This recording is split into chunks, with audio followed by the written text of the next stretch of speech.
मालगोदाम पड़ा को स्थायी रास्ता प्रदान करने दाबी पड़ावासी तरफ एक सांबादिक सम्मेलन आयोजन हो स्थानीय मालगोदाम पड़े आयोजित यह सांबादिक सम्मेलन पड़ावासी रेल विभाग और जिला प्रशासन विरोध में असंतोष जाहिर करने सहित आगामी दिन में आंदोलनात्मक चरमपंथा ग्रहण करने को निष्पत्ति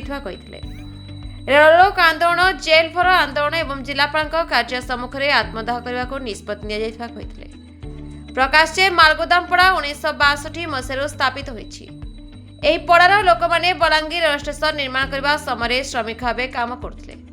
तेज 1962 मसीह एठाकार लोके व्यवहृत करुवा रास्ता को वर्तमान बंद कर दिया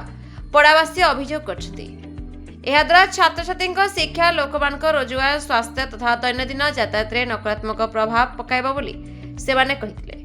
मालगोदाम पड़ा बासिंदा बारंबार रेल विभाग तथा जिला प्रशासन को लिखित भाव दाबी जणाइथिले हें कथा कहीं शुणुना जहाँफल से जेल भरो आंदोलन एवं आत्मदाह करने को निष्पत्ति कहिथिले। आसंता 27 तारीख दिन से आंदोलन करेंगे बोली सांबादिक सम्मेलन सूचना देथिले। मोर ना हे सरोज कुमार मेसा समाजसेवी बलांगीर देखो मालगोदाम पड़ा 1962 साल स्थापित हेलान एवं जेन दिन रेलवे लाइन आसला से दिन गोटे रास्ताटे थिला टाउन के जबार बहुत इजिली रास्ता थिला किंतु से रास्ता के जेहेतु बंद कर दिया होचे ये अंचल स्वास्थ्य शिक्षा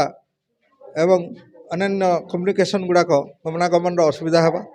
10 किलोमीटर बुलिक विष्णुमुड़ा बाटक बलांगीर जावाई पड़वा जार फल के लंबा हो रास्ताटा